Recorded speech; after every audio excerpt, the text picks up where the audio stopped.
సాబుదానా టిక్లీ చూద్దామండి. సాబుదానా ఏంటంటే ఒక 2 గ్లాసెస్ నానబెట్టి ఉంచుకున్నాను. అందులో క్యారెట్, క్యాప్సికము, కొంచెం పచ్చిమిరపకాయలు, జీలకర్ర, వాము తప్పకుండా వేసుకోండి, కొత్తిమీర ఇవన్నీ వేసేసి లాస్ట్కి ఏంటంటే ఒక 2-3 స్పూన్స్ జొన్నపిండి అండి. జొన్నపిండికి కొంచెం ఏమో హాఫ్ స్పూన్ ఏమో బియ్యపిండి, కొంచెం క్రిస్పీగా రావడానికి, రుచికి తగినట్టుగా సాల్ట్ అనమాట. ఇవన్నీ వేసేసి మనం మామూలుగా దానికి సగ్గుబియ్యానికి ఉండే తడి మాయిశ్చర్ సరిపోతుందండి. దాంతో టిక్లీలాగా ఇలాగ కలిపేసుకోవడం. చేత్తో వేయలేకపోతే కనుక మీరు ఏదైనా ఒక గరిటె సహాయం తీసుకుని వేయొచ్చండి.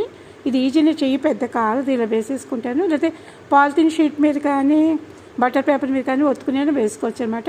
చుట్టూ కొంచెం ఆయిల్ వేసేసి 2 వైపులా క్రిస్పీగా కాల్చుకోవడం అండి. ఈ టిక్లీ చాలా బాగుంటుంది. పిల్లలు ఇంట్రెస్టింగ్గా తింటారండి. సమ్మర్ కదా, ఆయిల్ కూడా పెద్ద ఉండదు, మంచి బలమైంది. ఇందులో అన్నీ కూడా మంచి పోషకాహారాలు ఉన్నాయి. నెక్స్ట్ ఇందులో కొంచెం నూపప్పు కూడా వేసానండి, 2 స్పూన్స్ నూపప్పు. అది కూడా వేసుకోండి, మీకు కూడా బాగా నచ్చుతుంది.